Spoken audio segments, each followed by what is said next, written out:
बंगालमध्ये अपेक्षाकृत आपल्याला विजय आपण प्राप्त नाही करू शकलो, पण निराश होण्याचं काही कारण नाही. 3 पासनं जे काही 75, 78 किंवा आता उद्या पहाटेपर्यंत आपल्याला सगळे हे कळतील निकाल.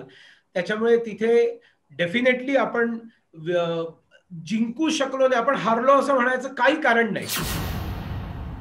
सुनीलजी नमस्कार. साप्ताहिक विवेकच्या या चर्चेत, महा एमटीव्हीच्या या चर्चेत आपलं मनपूर्वक स्वागत.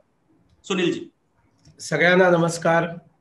या चर्चेमध्ये जे सगळे आपण अँकर्स आहात, आपल्या सगळ्यांना माझा विनम्र नमस्कार. आपण मला प्रश्न विचारू शकता, मी आपल्या प्रश्नांना उत्तर देईन. आसाममध्ये एनआरसी वरून म्हणजे अनेकांनी बोलायला सुरुवात केली होती की एनआरसीचा मुद्दा हा आसामच्या निवडणुकीत भाजपने सोडला किंवा मागे पडला आणि एनआरसी वरून आसामचं जे जनमानस आहे ते ढवळून निघालेलं आहे, ते हादरून गेलेलं आहे आणि लोक आता घाबरलेत आसाममधले, असा प्रचार प्रसार हा साधारण वर्षभरापूर्वी जेव्हा एनआरसी सीए चर्चेत होता त्यावेळेस झाल्याचं आपल्याला आठवतंय. आसामच्या लोकांनी जो दिलेला कौल आहे तो राष्ट्रीय दृष्टिकोनातून आपल्याला काय सांगतो, धोरणात्मक निर्णयांविषयी आपल्याला काय नेमका संदेश देतो, याबद्दल सुनीलजी तुम्ही काय सांगाल? आसामचा विचार करताना सगळ्यात पहिल्यांदा त्याचे जे भौगोलिक त्याचे जे भाग आहेत आसामचे, हे मी एकदा थोडक्यात आधी आपल्याला सगळ्यांना सांगतो. एक आसाम ब्रह्मपुत्रा व्हॅली आणि बरॅक व्हॅली अशा 2 मोठ्या नद्यांच्या खोऱ्यांच्या आजूबाजूला वसलेले प्रदेश आहे. याच्यात ब्रह्मपुत्रा व्हॅली खूप मोठी आहे आणि त्या ब्रह्मपुत्रा व्हॅलीमध्ये अप्पर आसाम आणि लोअर आसाम असे 2 भाग आहेत. आणि बरॅक व्हॅली, या बरॅक व्हॅली आणि ब्रह्मपुत्रा व्हॅलीच्या व्यतिरिक्त काही पहाडी किंवा डोंगराळ जिल्हे आहेत जिथे जनजातीय राहतात, ट्रायबल्स राहतात. त्याच्यामुळे आसामची जी डेमोग्राफी आहे ही वेगवेगळ्या प्रकारच्या समाजांमध्ये विभागलेली आहे. ब्रह्मपुत्रा व्हॅलीमध्ये मोठ्या प्रमाणावरती असमिया लोक राहतात. त्याच्या खालोखाल जनजातीय, ज्यांना ट्रायबल असं म्हटलं जातं, शेड्यूल्ड ट्राईब, अशा 17 रिझर्व्ह जागा आहेत, scheduled tribe seats, reserve seats. याच्यामध्ये डिमासा नाव तुम्ही ऐकलं असेल, काछारी नाव ऐकलं असेल, बोडो ऐकलेलं आहे, तिवा आपण ऐकलेलं असेल, कार्बी ऐकलेलं असेल. तर या सगळ्या ज्या जनजाती आहेत यांचे काही जिल्हे आहेत आणि ते ऑटोनॉमस डिस्ट्रिक्ट काउन्सिल्स म्हणून त्यांच्या वेगळ्या निवडणुका होतात. त्यांना घटनेच्या 6th शेड्यूलच्या अनुसार त्यांना काही विशेष अधिकार दिलेले आहेत. तिकडे जिल्हा पंचायत निवडणुका होत नाहीत, पंचायत निवडणुकांच्या ऐवजी ऑटोनॉमस डिस्ट्रिक्ट काउन्सिल निवडणुका होतात. बरॅक व्हॅलीच्या खोऱ्यामध्ये मोठ्या प्रमाणावरती बंगाली लोक राहतात आणि हे बंगाली हे वर्षानुवर्ष तिकडेच राहणारे, पिढ्यानुपिढ्या तिथे राहणारे लोक आहेत. म्हणजे तो जर आपण नकाशा बघितला तर तो बांगलादेश जिथे संपतो तिथे ही बरॅक व्हॅली चालू होते, त्रिपुरालाही जोडून ही बरॅक व्हॅली आहे. त्याच्यामुळे हा बंगाली एरियाच आहे, खूप पूर्वीपासूनच बंगाली एरिया आहे. म्हणजे तो काही बंगाली लोकांनी जाऊन एन्करेज केलेला एरिया नाहीये, तो मूलतः बंगाली लोकांचाच एरिया आहे, अशी ती बरॅक व्हॅली आहे. या व्यतिरिक्त साधारणपणे 40 लाख टी गार्डन्सच्या मध्ये जे वर्कर्स आहेत, ज्यांना इंग्रजांनी झारखंड, पश्चिम बंगाल, बिहार, ओरिसा आणि उत्तर प्रदेश या राज्यांमधनं साधारणपणे 150-200 वर्षांपूर्वी त्यांनी चहाचे मळे बनवले, त्या चांगले मळे तिथे व्हायला लागले, तर तिथे लेबर म्हणून त्या सगळ्यांना तिथे आणलं आणि आता ते अनेक पिढ्या तिथे राहतात. त्याच्यामुळे ती एक खूप मोठी वोट बँक आहे. त्याबरोबर तिथे नेपाळी, ज्यांना आपण म्हणू नये, गोरखाली ज्यांना आपण म्हणू शकतो, गोरखा समाजाची एक खूप मोठी वोट बँक आहे. या व्यतिरिक्त बिहारी आणि माझा आवाज येतोय ना सगळ्यांना? हो हो, आपण बोला. हा, तर बिहारी आणि मारवाडी हे पण खूप मोठ्या प्रमाणावर तिथे आहेत. म्हणजे हे काही छोटी वोट बँक नाही, सायझेबल. अनेक ठिकाणी त्यांचे जे वोट्स आहेत ते तिकडे निर्णायक वोट असतात. अशा प्रकारचं एकूण जनमताचं विभाजन तिकडे आहे. याच्यातनं एक गोष्ट स्पष्ट होते की फक्त असमिया माणूस आसामचं भवितव्य डिसाईड करत नाही. एवढे मोठे ग्रुप्स आहेत तिथे की ज्यांच्या वोटिंग पॅटर्नवरती आसाममध्ये कोण जिंकणार आणि कोण हरणार हे निश्चित होत असतं. आता आपण CAA चा आपण विचार करू आणि NRCचा विचार करू. आसाममध्ये 1978 साली एक बाय इलेक्शन झाली, लोकसभेची बाय इलेक्शन झाली आणि त्या बाय इलेक्शन मध्ये अचानक लोकांच्या असं लक्षात आलं की 1.25 लाख वोटर्स, 78 साली 1.25 लाख वोटर्स 1.5 वर्षांमध्ये वाढले. म्हणजे लोकसभा निवडणुकांच्या तुरंत 1 वर्षानंतर खासदार वारला म्हणून ती बाय इलेक्शन आली होती. तर एका वर्षामध्ये एवढे 1.25 लाख वोटर्स कसे काय वाढले? आणि मग तो चिंतेचा विषय झाल्यावर बांगलादेशी घुसखोरी सगळ्यांच्या ऐरणीवरती आली आणि त्याच्यातनं आसाम आंदोलन झालं.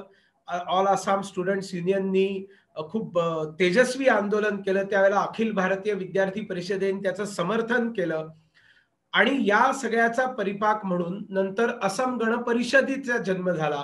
असम गण परिषदेचं सरकार आलं. सगळे विद्यार्थी होते, कुठल्याही मंत्र्याचं लग्न झालेलं नव्हतं.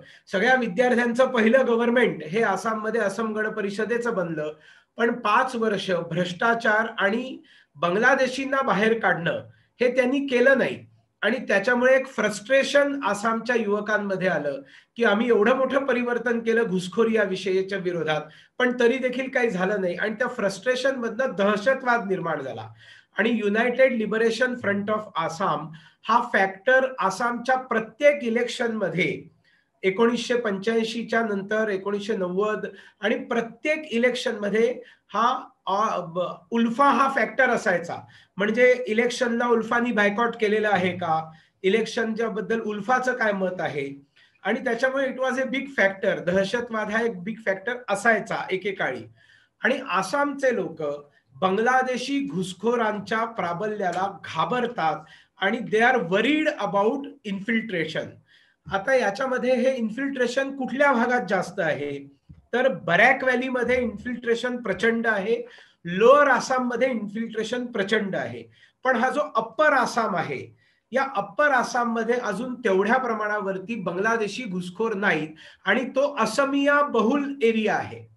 आणि त्याच्यामुळे त्या ठिकाणी जे पार्टिशन नंतर किंवा पार्टिशनच्या पूर्वी किंवा बांगलादेशाच्या निर्मितीच्या वेळी जे बंगाली हिंदू तिथे येऊन राहिले, त्या बंगाली हिंदूंच्या अतिरेकी बंगाली बाण्यामुळे किंवा असमिया भाषेला महत्व न देणं किंवा आपले महापुरुषच सगळे महापुरुष आहेत अशा प्रकारची भावना ठेवणं आणि स्थानिक समाजाला घालून पाडून पाहणं, या प्रवृत्तीमुळे त्या आसामच्या असमिया लोकांच्या मनात एक भीती की यांच्यामुळे आमची भाषा, आमची संस्कृती, असमिया कल्चर, असमिया आयडेंटिटी संकटात येईल की काय असा प्रश्न निर्माण झाला होता.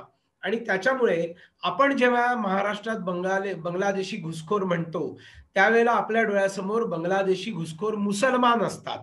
पण आसाममध्ये ज्या वेळेला इन्फिल्ट्रेटर्स म्हटलं जातं त्यावेळेला हे असमिया भाषी लोक हिंदू आणि मुसलमान दोघांनाही इन्फिल्ट्रेटर मानतात. हे आपल्याला इथे माहिती नसतं.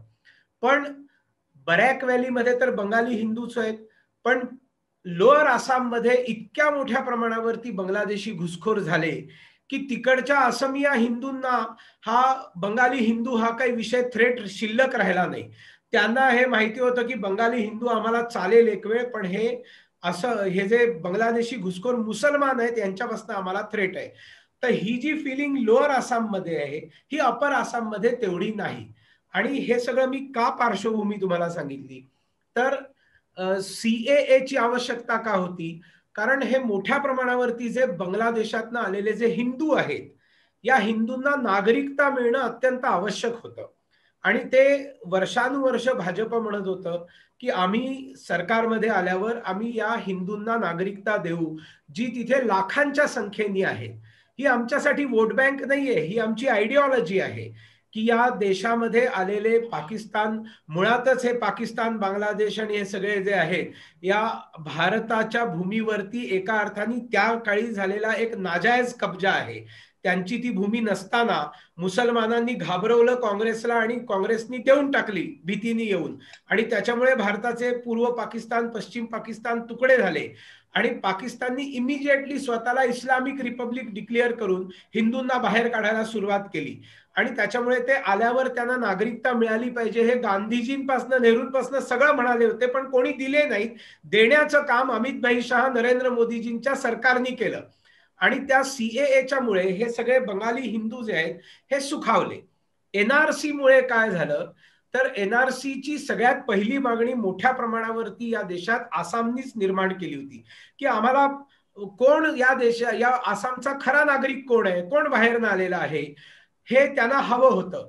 आता एनआरसी झाल्यावर काय होईल, सीएए मुळे जे हिंदू बंगाली आहेत त्यांना नागरिकता आपोआपच मिळणार, कायद्याने मिळणार, पण जे घुसखोर मुसलमान आहेत त्या मुसलमानांना नागरिकता नाही मिळणार आणि त्याच्यामुळे एनआरसी झाल्यावरती या मुसलमानांना सोडून जावं लागेल आणि त्याच्यामुळे काँग्रेस असेल, कम्युनिस्ट पार्टी असेल, ही सगळी या घुसखोर मुसलमानांना वाचवण्यासाठी सीएएचा विरोध पश्चिम बंगाल असेल किंवा आसाम असेल या दोन्ही राज्यांमध्ये केवळ या कारणासाठी त्यांनी विरोध केला होता. थोडासा असमिया समाजाच्या मनामध्ये खास करून अपर आसाममध्ये ही सेंटिमेंट होती की सीएए मुळे या बंगाली हिंदूंना देखील आमच्या डोक्यावरती थोपलं जातंय आणि त्याच्यामुळे तिकडे असम जातीय परिषद नावाची एक पॉलिटिकल पार्टी 6-8 महिन्यांपूर्वी लॉन्च केली आणि एक देशद्रोही आणि एक लेफ्टिस्ट अर्बन नक्सल, तुम्ही ज्याला जितके शब्द वापराल मला काही प्रॉब्लेम नाही हे शब्द वापरायला, अखिल गोगोईच्या बद्दल. आणि त्या अखिल गोगोईनी रायझोर दौल म्हणून एक पार्टी काढली. म्हणजे यांच्यामध्ये सुद्धा एकवाक्यता नव्हती, ज्यांच्यामध्ये ते असमिया सेंटिमेंट होतं, अँटी सीए अखिल गोगोईला सोडून द्या, अखिल गोगोईला रिलीज करा, यूएपीए खाली अटक केली, असं पण एक स्वरूपाचा प्रचार झाला होता इतर देशांमध्ये जास्त. निमेश मी जरा थोडं इंटरप्ट करते सुनीलजींना आणि तुलाही. भाऊ तोरसेकर आपल्याला जॉईन झाले, त्यांना परत अजून एका चॅनलवर जायचंय, त्यामुळे आपण सुनीलजींशी हा मुद्दा पुन्हा कंटिन्यू करू.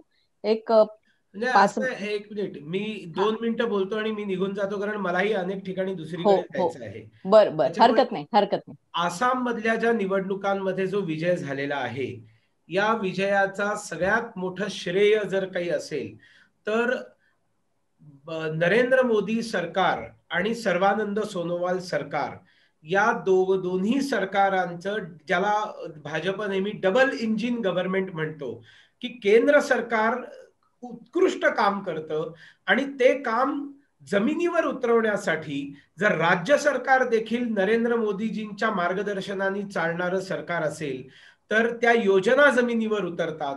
आणि म्हणून वर्षानुवर्ष ज्या गोष्टीपासून आसाम डिप्राइव्ड होता अशा इन्फ्रास्ट्रक्चर पासनं त्या खेड्यापाड्यांमध्ये सगळ्या प्रकारच्या योजनांचं पोचणं आणि त्याच्यामुळे असमिया समाज सुखावणं, एकूणच हे सगळे समाज सुखावणं आणि त्याच्यातनं हा विजय झालाय, हे एकदम डंके की चोट पर आपण आसामच्या विजयाच्या बद्दल पहिली गोष्ट सांगितली पाहिजे.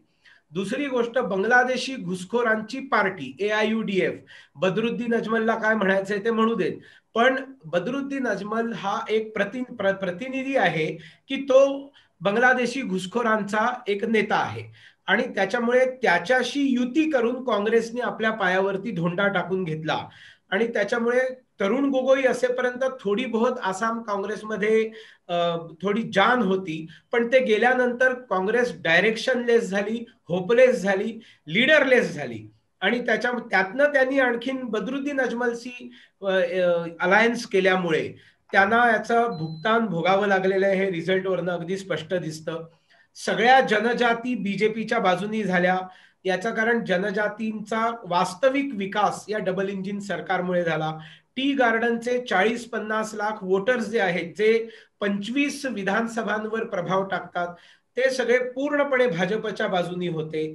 समोरचे असमिया सेंटिमेंटवाले डिवाइड झाले, कारण त्या असम जातीय परिषदेने 20-25 ठिकाणी कॅन्डिडेट उभे केले आणि त्याच्यामुळे ती मतं विभागली गेली.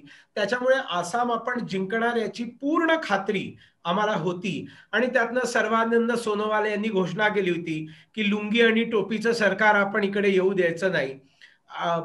माती आणि त्या मातीवरचं आपली प्रॉपर्टी याचं रक्षण आपण करूया. जर काँग्रेसला वोट दिलं तर आपली आई, आपली जमीन आणि जमिनीवरची आपली मालकीयत ही आपण गमावून बसू, अशा प्रकारचा जो प्रचार झाला होता भाजपच्या वतीने तो कन्व्हिन्सिंग होता.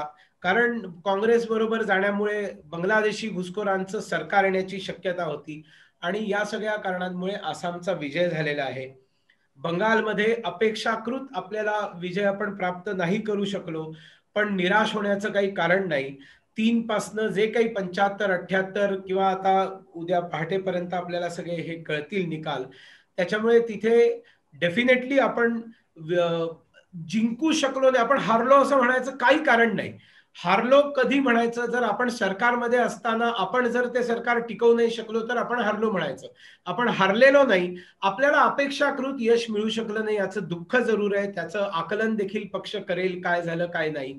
पंढरपूरमध्ये आपला विजय झालेला आहे, त्याच्यामुळे शरद पवारांनी लगेच ट्विट बीट करून ममता बॅनर्जीचे आभार मानले. तुमच्या पायाखालची जमीन खिसकते आहे याच्याकडे तुम्ही आधी लक्ष द्या, नंतर त्या ममताच्या अभिनंदनाचे ट्विट करा. आधी तुमच्या तिघाडी सरकारचं प्रचंड अपयश या राज्यामध्ये मोठ्या वेगाने पुढे जात आहे आणि भारतीय जनता पक्षाची यशस्वी घोडदौड या राज्यात होते आहे. हे पंढरपूरच्या निकालाचं आपल्याला मतितार्थ म्हणायला हरकत नाही. भाऊ इथे आहेत, मी त्यांचा मोठा फॅन आहे आणि त्याच्यामुळे त्यांच्याकडनं या सगळ्याची आकलन ऐकण्यामध्ये जरी मला आत्ता वेळ नसला तरी त्यांना ऐकण्यासाठी म्हणून मी इथे नक्की थांबणार आहे थोडा वेळ. मी माझा माईक म्यूट करून बसीन, पण even I am also interested in listening भाऊज comments on all these results. पण एकूण देशभरामध्ये भाजपचा विजय झालेला आहे. बंगालमध्येही आपण सरशी केलेली आहे पूर्वीपेक्षा. आसाम आपण रिटेन केलेला आहे. तमिळनाडू आणि केरळमध्ये आपलं वोटिंग पर्सेंटेज आणि सीट्स वाढलेले आहेत. पुद्दुचेरीमध्ये आपण अलायन्स बरोबर सरकार बनवणार आहोत आणि या देशात पूर्णपणे लुझिंग एंड मध्ये जर कोणी असेल तर ती काँग्रेस आणि काही अर्थाने कम्युनिस्ट पार्टी आहे. त्याच्यामुळे त्यांनी फार मोठे नगाडे वाजवण्याचं काही कारण नाहीये. आता स्पष्ट सांगितलं. धन्यवाद.